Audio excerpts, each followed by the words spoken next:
Okay, I think it's 3 o'clock, so we're going to go ahead and get started. This is Katie Boyle with VACo. I also have my colleagues Chris McDonald and Joe Lurch on VACo Ledge team here with me.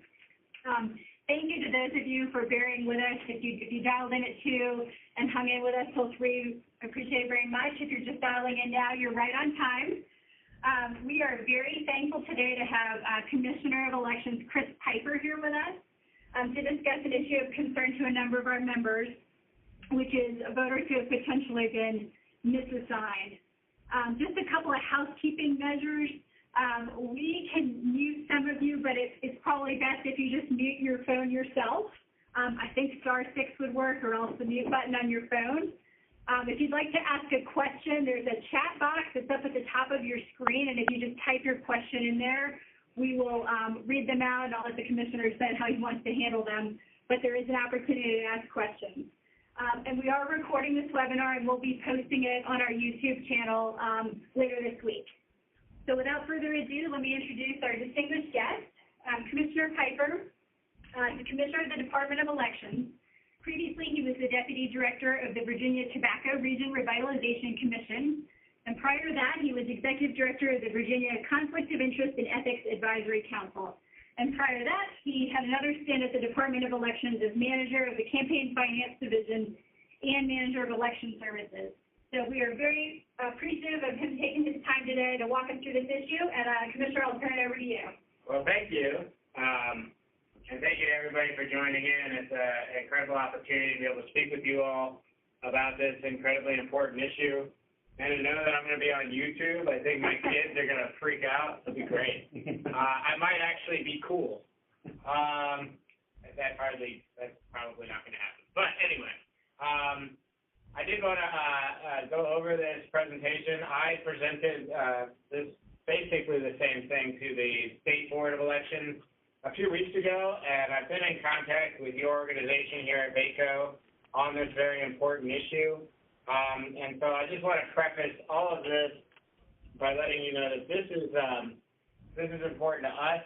It's important to understand that we want to work together with as many partners as we can to resolve these issues, and that we don't have, we're not pointing fingers. There's not really anybody to blame, and you'll see as we get along that really this is a systemic issue.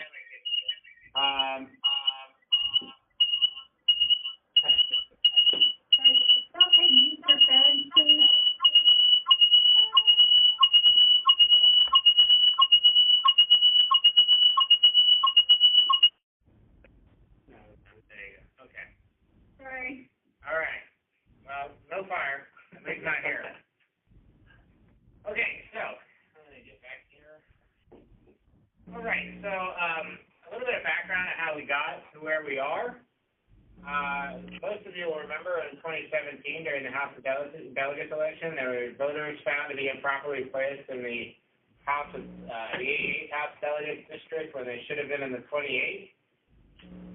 Following that election and the realization of what occurred, several localities reached out to, we say, elect that will represent the Department of Elections. But they contacted us requesting assistance to identify potential misassigned voters. And after review, we determined we could assist in providing that information, but we have to make clear that it's potentially misassigned voters. It is not. We do not control those lines. We're not in charge of that. We're able to look at the various lines that are in place, compared those with the Division of Legislative Services shapefile, to determine with our registration database if those individuals may or may not be in the wrong district. We are not saying for sure that they're in the wrong district, simply that we have identified them as a potential misassigned voter. That means that it's up to the locality to decide ultimately where the voter should be registered, after being talking with the neighboring locality. So how did the 28th and 88th districts, how did that error occur in the misassignment? What I have here is a screenshot from our registration database called VACo. So when a split is apparent, the general registrar or the GR has the option of determining which precinct the voter may be placed in. It is a wholly manual process. It is not determined automatically through VACo. With any human process, there is a legitimate chance for human error. So in this case, if you're looking at the screenshot, when a precinct is identified as split, you'll get this 000 and then also the 0001. And in this case, you'll see that they're the same congressional district, the same state Senate district, but they're split as far as their House of Delegates district. So when they do check the proper precinct, well, I'll go into the next slide. So this is a map of the precinct on the left. The precinct is the red line. The split between the 28th and 88th House District is represented by the pink 88th House District and the green 28th House District. So within VARIS, we have what's called street segments. This is a line of addresses that we use. So it's not like you attach each address to a precinct. It's a street segment. So there's several addresses that would be attached in this case. So in this case, that street segment was inadvertently checked as 0001 in the 88th House District, when clearly they reside in the 28th House District.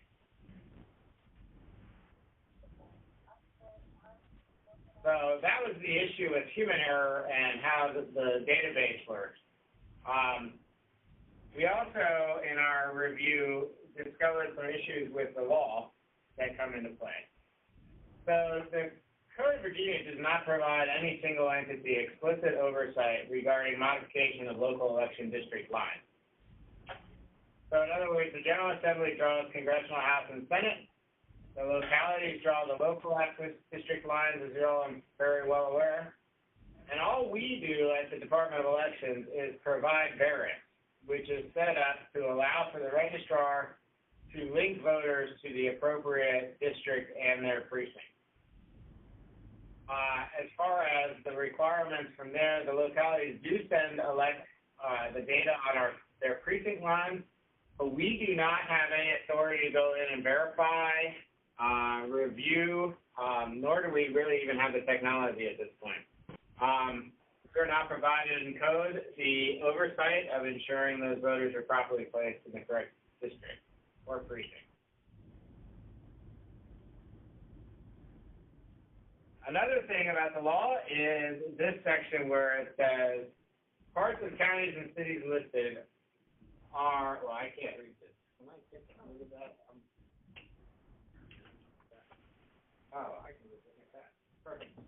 So, precincts, so parts of counties and cities listed are defined by reference to the 2010 Census Report. Precincts shall be interpreted to refer to those in existence on April 1st, 2011, notwithstanding subsequent changes made by locality. So that bolded, emphasized text is what we refer to as census block data.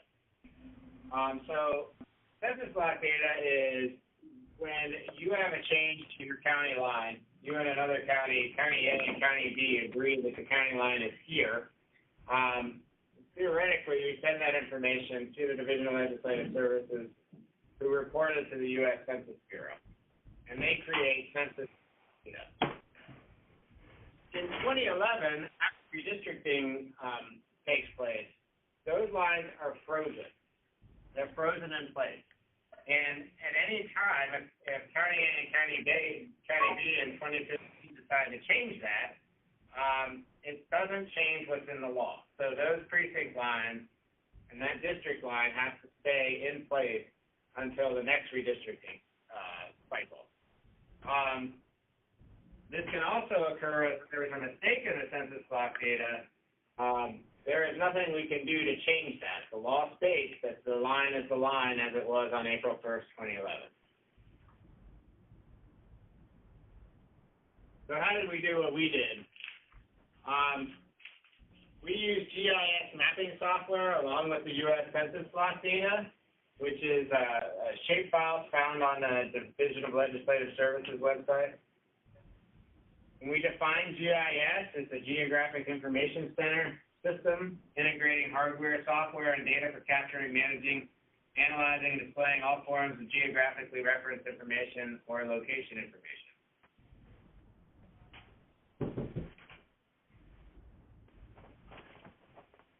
So as you can see on our map here, we use GIS as a shapefile to identify addresses in Veris or street segments in Veris that may be placed in the wrong district. And as you can see, the vast majority of these cases are what we call edge cases. All those red dots are potential misassigned voters. And as you can see, the vast majority are right along the line between districts. So the issue you found in the 28th and the 88th House district was not what we call an edge case. That was a human error. But when we dug a little bit deeper, it turns out that the majority of issues that we find are these edge cases. So, as I said earlier, situations that can be led to issues with district lines are human error, as I discussed in the 28th and 88th House districts. And then there's also historic disputes of county. As it turns out, that happens quite regularly, I'm sure you know. And more importantly, I think that there is some question as to whether the county lines and the district lines fall properly with the U.S. Census block data and how those line up. And then other issues, like a misunderstanding the use of precinct description. So if you look in the Code of Virginia, it will say that, for example, District 3 is part of County A and all of this precinct in County B, et cetera, et cetera. Now, those are descriptions. Those aren't law. As I pointed out in my earlier slide, the law says that we follow census block data as it was in 2011. So some other situations that may lead to issues with district lines, for example, we discovered that counties have informal agreements to the existence of county lines. Best example I can give here is there is let's say a subdivision that's built with the majority of the subdivision in County A. Well, there could be one street that curves around, and at the top of this street are 5 to 7 houses that are physically located in County B. But the only way to access those houses is through County A. So County A and County B agreed that the best thing to do was for them to pay taxes to County A, send their kids to school in County A, and County B would just accept that they're not in there. So the fact of the matter is that the law says that they reside in County B, and therefore they're required to vote in County B. This happens also with houses that are physically located in one county, but the driveway, the entrance to the driveway is in another county, and the only way to access that house is in that county. A very similar situation there. So sometimes general registrars consider that the taxes, the utility services, and they incorrectly determine that they belong in that district or that county because they're voting or paying taxes there. But that isn't, in this case, what the law says. The other issue we discovered is that in the early or late 2010s, the state board passed a vote where you sleep regulation. Essentially, it means that wherever a voter sleeps is where they should be registered to vote. There are situations where a house the line is right down the middle of the house. And so if the bedroom is in County A, then they vote in County A. We understand that when we talk about this, that we're honestly talking about taxation without representation. This is not anybody's fault. Again, this is not to blame anybody. There's nobody that we consider at fault for this. There were a lot of decisions made a long time ago prior to the advent of this technology that makes it a little bit clearer and understandable where these voters actually reside. So some of the other issues and challenges that we've discovered through this process is that GIS, for all of its glory, is not perfect. There are limitations to any technology, and while the technology is improving and changing, we do find errors with it. And I learned something that one particular GIS expert explained this to me, and it's called sneeze line. And essentially, I saw this in one locality where the line for the county border went across the street, and it was right down the middle of the street, and then all of a sudden, for no understanding that I've ever seen, the line jumps up about 200 feet and then comes back down and goes back on the street. And in this case, if you were to take the line at its word, there are two voters or two addresses in that line that got just out that would move them from the county to the city in this case. Clearly, that was an error in the line, so we would have to look at that and make a judgment call on that one. But they're called sneeze lines because the idea is the guy was drawing the line, sneezed, then it went out and went crazy. Anyway. The other issue and challenge that we discovered is what I talked about earlier, and the locality being locked. So if lines change or any other agreements are made, we're stuck with the law the way it is. And then the lack of foresight in the process.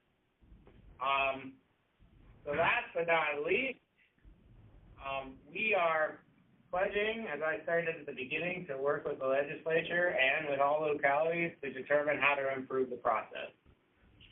So before I turn it over to any questions or concerns, I'll say a couple more things. Today, our office is sending out potential misassigned voters for House of Delegates and state Senate districts.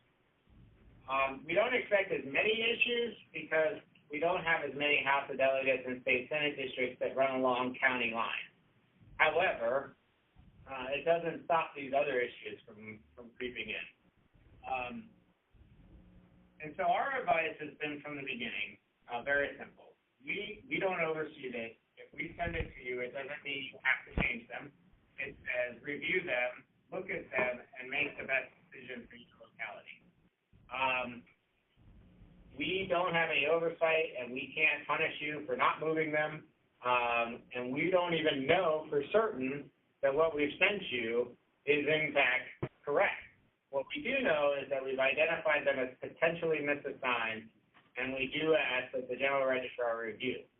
There were many situations like the situations I described earlier with County A and County B agreeing at some point to move these voters into a certain locality, either they're physically somewhere else. It does bring up that situation without representation. In those cases, we've been very clear with the localities. It is imperative that the county administrator or locality, well, in this case, the county administration and the county attorney to sit down with the general registrar and make the decision that they feel is best for the time being.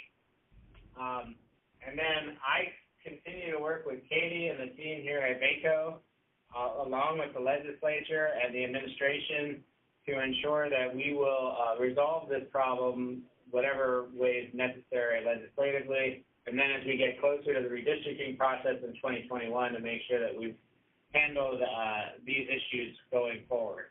And so with that, I think I've handled everything, or I've discussed everything that I wanted to discuss, and I'm happy to answer any specific questions, however Katie wants to go about. So you should have a chat box on your screen where you can type questions. And so while you all are thinking about questions on the phone, I'll start us off with a question. We have been hearing from some member counties and some registrars that have quite a few of these kind of hard cases. Do you have a sense of how widespread this might be? Do you think it's concentrated in certain jurisdictions, or do you know? It's statewide. As you can see from my map that I'll pull up, I mean, it's every single district, every single line. It is not limited to one area of the state. And when you see the House and Senate, you get a House and Senate district fund. We haven't put that together yet, but it's very similar. It's all over the state. Again, it's vast majority of these edge cases. What I would say is that the first thing to do is to look for the ones that are way outside, like the 28th and the 88th. That was clearly, they're in the wrong district. They need to be moved and put in the upper district. There's no doubt about that. So I would focus on those. These edge cases are situations that you can take a little bit more time with and make sure you're making a correct decision before you move them over.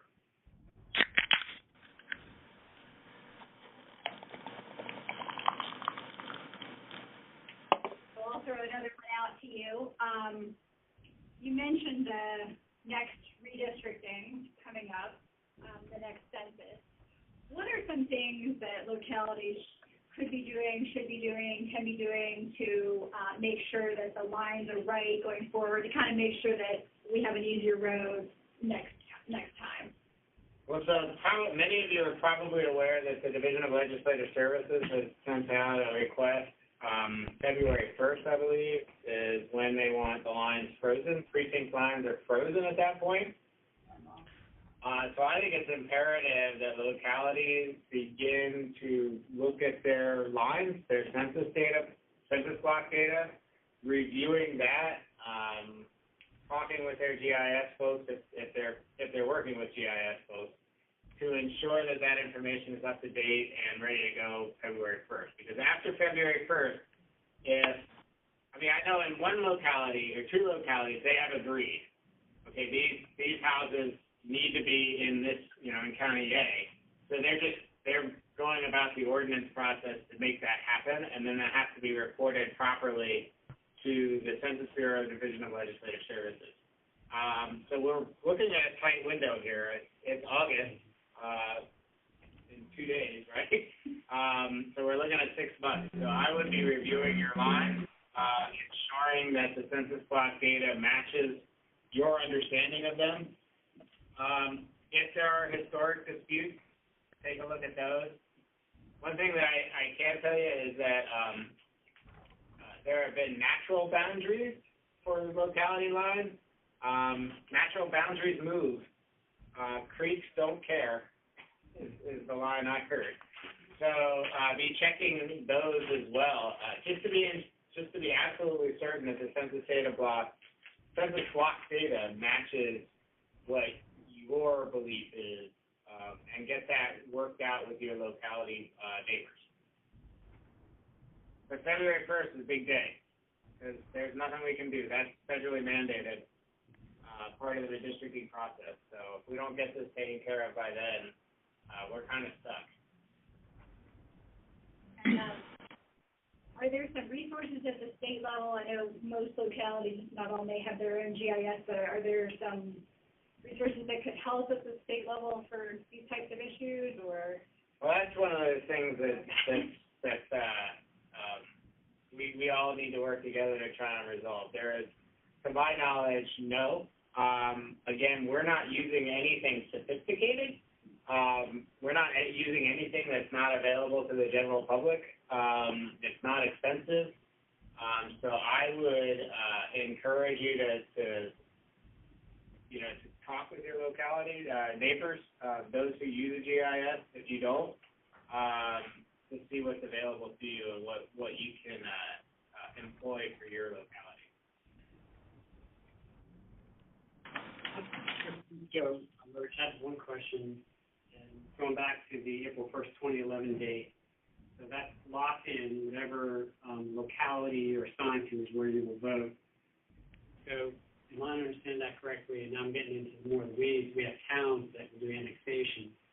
And so we will have, now it doesn't change the county you vote in, obviously, but it gives you the opportunity to vote in a town, but until I guess that's updated in the next decennial census, they cannot vote in that town election, is that correct? Well, so that's the first time I've heard that question, because we haven't really worked with town, because we've been on congressional. Yeah, exactly, yeah, so yeah. That hasn't been a question that's been posed yet, Yeah. but I would consult with the Division of Legislative Services in that issue. They'll know a little bit better about the code. I don't think they can provide you any legal advice. Sure. So I'd also contact your local attorneys for questions like that. Excuse me. And that's not a problem germane to what we're discussing today, but that just ticks off. No, it's an important question. Yeah. And just so everybody's clear, it reminded me of something I wanted to say. We're not getting into the local precinct line. We're looking at House and Senate districts, and we did the congressional already.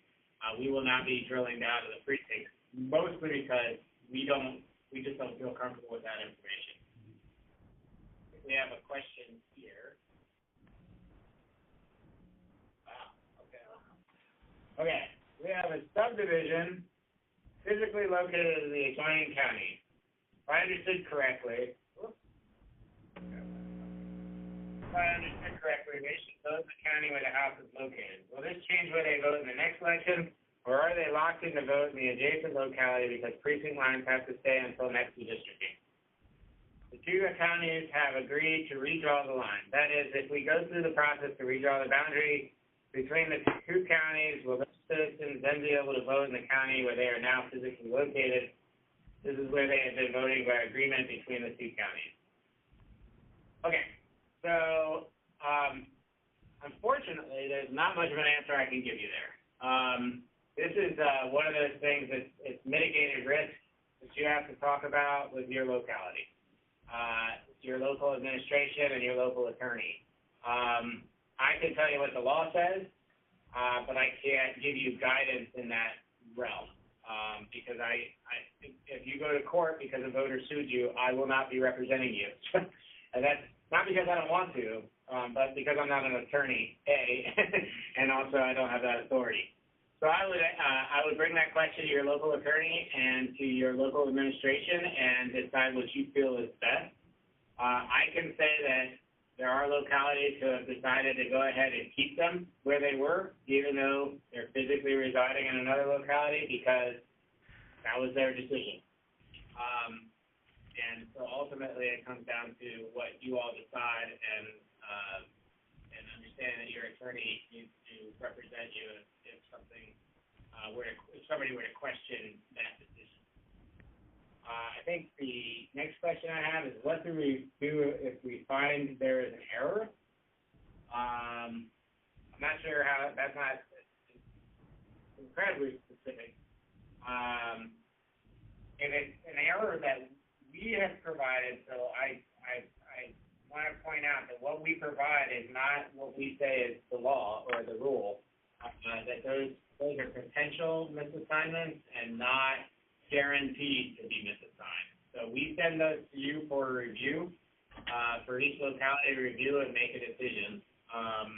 We are not dictating that has to be done. If you find there is an error, and so somebody needs to be reassigned, the communication, okay, so the error is the voters are in the wrong precinct but still within the same locality. Okay, so part of what our communication that goes out to localities said is that if you find there's an error and they need to be moved, there's a process by which you go into our election database to move them. You obviously have to, that'll kick off a notification process to notify the locality or the voter that they have in a new district and a new precinct, and et cetera. So if you determine that they do need to be moved, that needs to be done and followed through in the process. We also have a documentation protocol that we would like everyone to follow. so that we can keep track of who's been reassigned, and which ones were not, so that we can have that data available for the public should it be needed.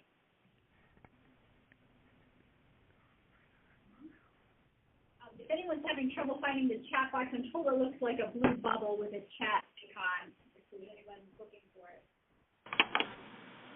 While we're waiting, Commissioner, if I could ask you another question.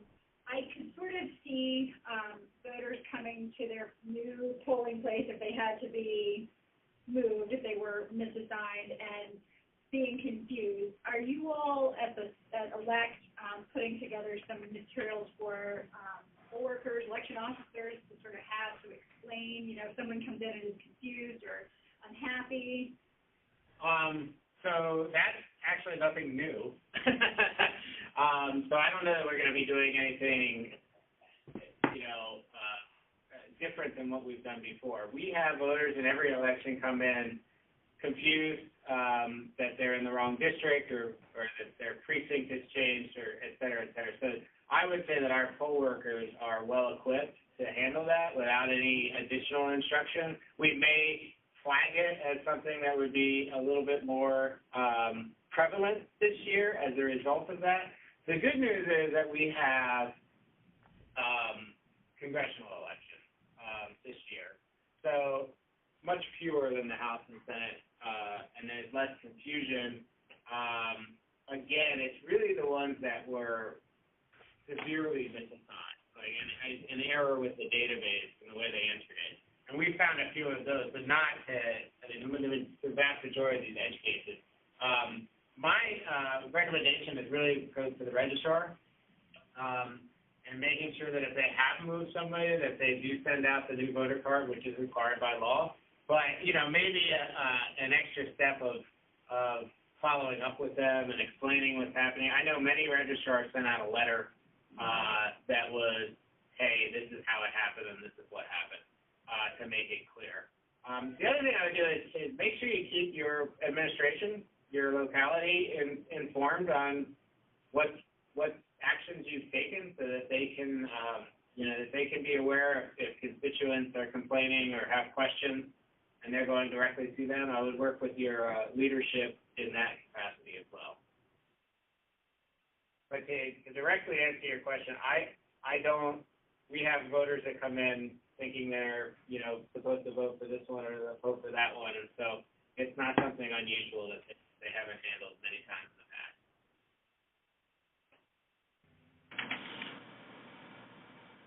Oh, so I returned the completed spreadsheet.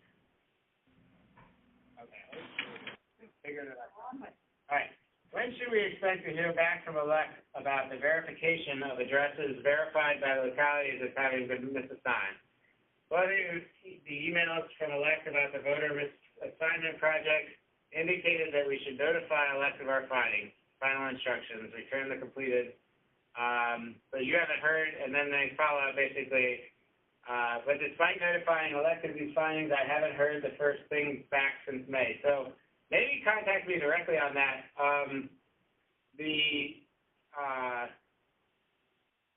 If you found them and the idea is that they should be moved, and you're just reporting back on your findings, it's not a blessing to move ahead or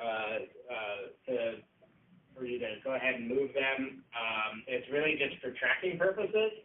So it wasn't our intention to reply, but if there's something specific that maybe I'm missing or you were looking for, please contact me directly. And that would actually be my recommendation to everybody. I am working on this project closely. It's one of my highest priorities. So if there are questions, please feel free to contact me and my office directly so that I can work on them. I'm tracking the issues. As you can see, I put together this presentation basically because of all the conversations I have had. So if you're having issues or have specific questions on the process or anything like that, please let me know.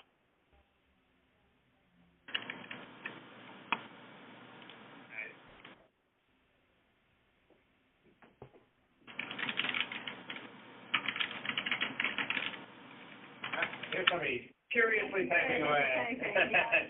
So we'll wait for that one to come in.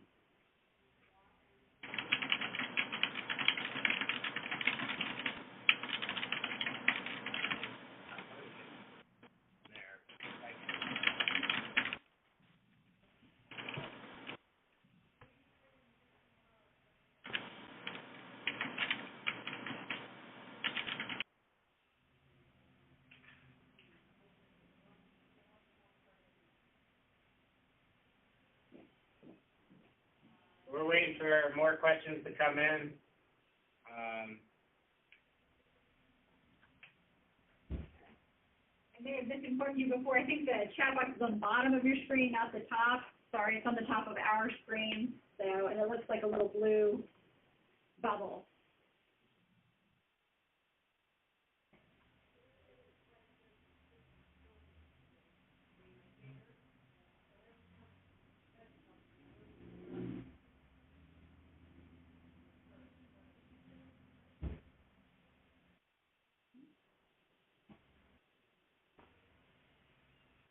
Oh, still waiting for that question, but I